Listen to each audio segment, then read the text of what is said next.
Dear students, hope you all are fine. Dear students, हम discuss कर रहे हैं अबाउट हेपेटाइट्स। तो हेपेटाइट्स में हमने पिछले लेक्चर में डिस्कस किया था about causes, types and symptoms of hepatitis. तो आज के इस लेक्चर में हम डिस्कस करेंगे about treatment and prevention of this very disease, namely hepatitis. तो जहाँ तक ट्रीटमेंट का ताल्लुक है, ये हेपेटाइट्स जो है इसके जो डिफरेंट टाइप्स है, और उसमें हमने देखा जो ये हेपेटाइट्स के टाइप्स में बहुत ए और ई मोस्टली जो है they are acute kind of disease और एक्यूट काइंड ऑफ इन्फेक्शंस, और जो दूसरे B C D they are mostly chronic disease. तो इस हिसाब से हम देखते हैं कि जो ट्रीटमेंट इसका जो होता है that depends upon whether the infection is acute और क्रॉनिक। अगर हम हेपेटाइट्स ए की बात करें तो हेपेटाइट्स ए जो है it usually does not require treatment because it's a short term illness. यानी हेपेटाइट्स ए जो है it's an acute illness, it's an acute infection. तो इसमें जो ट्रीटमेंट होता है that is not generally required because अगर हम देखें कि इसमें जो सिम्टम्स आते हैं these symptoms overcome when a person undergoes bed rest, or bed rest is recommended if symptoms cause a great deal of discomfort। तो यहाँ पे हम देख सकते हैं कि जो ये हेपेटाइट्स, तो अगर इसमें हेपेटाइट्स ए में हम देखें कि एक पर्सन को वोमिटिंग या डायरिया होता है, तो in that case he should consult the doctor for hydration as well as for the nutrition. तो हेपेटाइट्स ए जो है इसका वैक्सीन भी अवेलेबल है। तो मोस्ट जो चिल्ड्रन होते हैं उनको वैक्सीनेशन की जाती है at the between the age of 12 and 18 months. तो इसमें it's a series of 2 vaccines. तो हेपेटाइट्स ए वैक्सीनेशन जो है it is also available for the adults, और it can be combined with the hepatitis B vaccine. तो उसके बाद जो हेपेटाइटिस बी है, अगर इसमें एक्यूट जो हेपेटाइटिस बी होगा तो उसमें जो ट्रीटमेंट है it does not require treatment. लेकिन जो क्रॉनिक केस होगा हेपेटाइटिस बी का, तो उसमें एंटीवायरल मेडिकेशंस के ज़रिए से ट्रीटमेंट किया जाता है। तो इस वाले ट्रीटमेंट में हम देखते हैं कि ये वाला ट्रीटमेंट जो होता है it is very costly because इसमें जो मेडिकेशन रिकमेंड किए जाते हैं, person has to take the medication for several months और ईयर्स। तो हेपेटाइटिस बी जो है इसका जो क्रॉनिक हेपेटाइटिस बी जो है उसके लिए जो ट्रीटमेंट है that requires regular medical evaluation as well as monitoring in order to see whether or in order to determine whether the virus is responding to the treatment। यानी जो hepatitis chronic hepatitis B होता है उसमें जो medical एवाल्वेशन continuously की जाती है, monitoring की कंटिन्यूसली की जाती है, क्योंकि ये देखा जाता है कि जो ट्रीटमेंट किया जाता है क्या वायरस उस ट्रीटमेंट को रेस्पॉन्ड करता है कि नहीं। तो हेपेटाइटिस बी जो है इसकी प्रिवेंशन के लिए भी वैक्सीनेशन, यानी it can be also prevented by means of vaccination. तो जो CDC है it has recommended that hepatitis B vaccination for all new borners. तो इसमें भी हम देखते हैं it is a series of 3 vaccines which is complete over first 6 months of childhood. तो इसमें जो vaccine is also recommended for all health care and medical personals.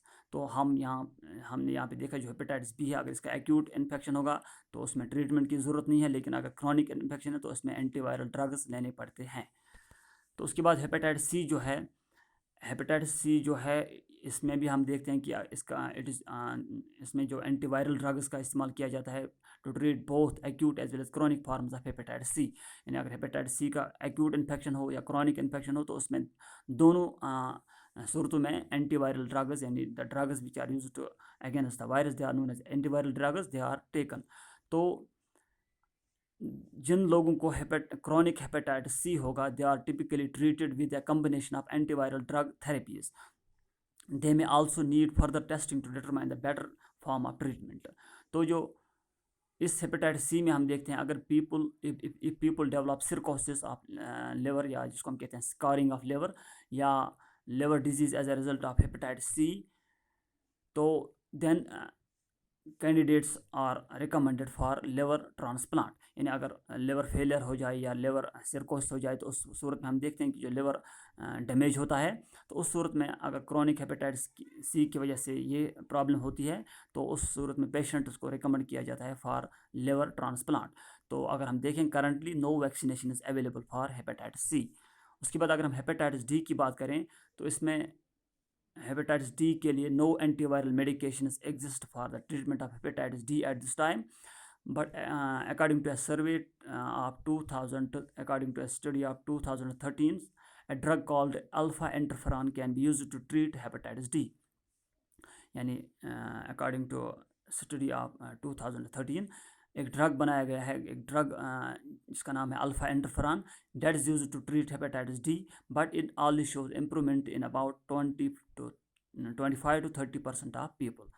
तो हेपेटाइटिस डी जो है it can be prevented by the vaccination of for hepatitis D as the infection of with hepatitis B is necessary for hepatitis D to develop.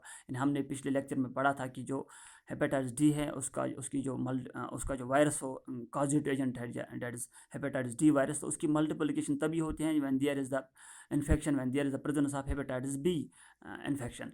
तो इसी तरह यहाँ पे हम देखते हैं कि हेपेटाइटिस डी को हम प्रिवेंट कर सकते हैं यहाँ पे अगर हम वैक्सीनेशन करें for hepatitis B, because hepatitis D जो है उसकी डेवलपमेंट के लिए हेपेटाइटिस बी का होना ज़रूरी है, इन्फेक्शन का होना ज़रूरी है. तो अगर हम कंट्रोल करें by means of vaccination hepatitis B तो इन टर्न इससे कंट्रोल हो जाएगा हेपेटाइटिस डी. तो उसके बाद जो हेपेटाइटिस ई है उसके लिए जो no specific medical therapies are available to treat hepatitis E, because इसका जो इन्फेक्शन है दैट इज़ ऑफन एक्यूट और it resolves on its own. हमने देखा जो इसका इन्फेक्शन है, इसका जो ये वाली जो डिजीज़ है it is an acute disease, तो it resolves on its own. तो इसका after short period of time it a person overcomes from this very disease. तो इसके लिए कोई टिपिकल हम कह सकते हैं मेडिकल थेरेपीज़ की ज़रूरत भी नहीं है, तो अवेलेबल भी नहीं है. तो अगर यहाँ पे जो लोग जिनको हेपेटाइटिस ई वाला इन्फेक्शन होगा तो उनको एडवाइस किया जाता है to take adequate rest, to take plenty of fluids, to get enough nutrients and to avoid alcohol. तो लेकिन जो प्रेग्नेंट वुमेन होती हैं अगर उनको ये वाला इन्फेक्शन होता है तो they require close monitoring and care. तो उसके बाद जो एक और हेपेटाइटिस का टाइप का हेपेटाइटिस हमने पढ़ा था जो नॉन वायरल हेपेटाइटिस था वो है ऑटो इम्यून हेपेटाइटिस. तो ऑटो इम्यून हेपेटाइटिस में कॉर्टिकोस्टेरॉइड जो होते हैं जैसे प्रेडनिसोन या इस तरह से ब्यूडिसोनाइड जो है they are important in the early treatment of auto immune hepatitis. उसके बाद हम देखते हैं जो ये वाली जो मेडिसिन हैं they are effective in about 80% of people with this condition और with this kind of disease. तो इसी तरह से एक और ड्रग है जिसका नाम है एजोथायोप्रिन या आइम्यूरान. तो ये वाला ड्रग जो है इट इज़ एन इम्यूनोसप्रेसेंट और we can say it suppress the immune system. तो जिसकी वजह से हम कह सकते हैं ये भी ट्रीटमेंट में इस्तेमाल किया जाता है विद और विदाउट द स्टेरॉइड्स, बिकॉज हम जानते हैं कि जो ऑटो इम्यून डिजीज़ है यहाँ पे इम्यून सिस्टम एक्टिव होता है against one's own liver tissues. तो अगर हम इम्यूनोसप्रेसर ड्रग्स का इस्तेमाल करें जैसे एजोथायोप्रिन तो यहाँ पे हम इसको ट्रीटमेंट में इंक्लूड कर सकते हैं.